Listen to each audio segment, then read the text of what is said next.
while I know that there's been somewhat of a competition between Joshua and Johnathan Moore as to who was the big guy involved in this, there's no question that this was a joint affair. You played a big role in planning this robbery. In fact, the record reveals you used your iPhone to go into the pharmacy a week ahead of time and to film it. You cased it, in other words. You used that same iPhone during the getaway to communicate with Joshua so that he'd know where you were and vice versa to help facilitate the offense.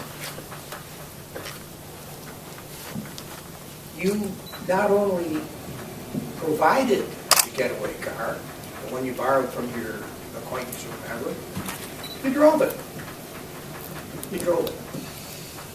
And you were the chauffeur, so to speak, tongue-in-cheek, of Tiggs and Muhammad. And this effort of yours to avoid Muhammad's shooting somebody else, well, yeah, I can understand Mr. Peterson wanting to bring that out. That's what a good lawyer does, is bring out the positive.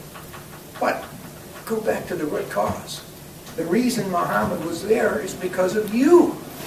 Because you recruited Tiggs, who in turn brought Muhammad with him, and you went along with it.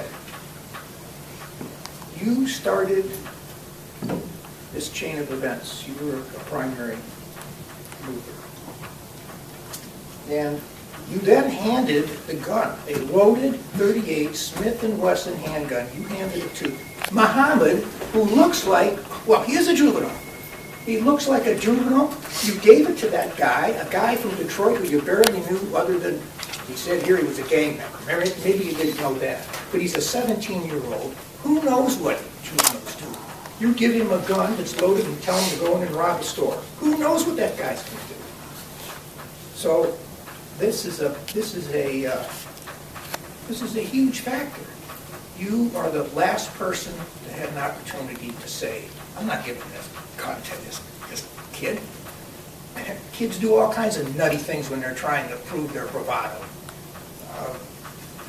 Adults do. But a kid, a 17-year-old who's trying to prove he's a tough guy, that's like mixing dangerous chemicals together.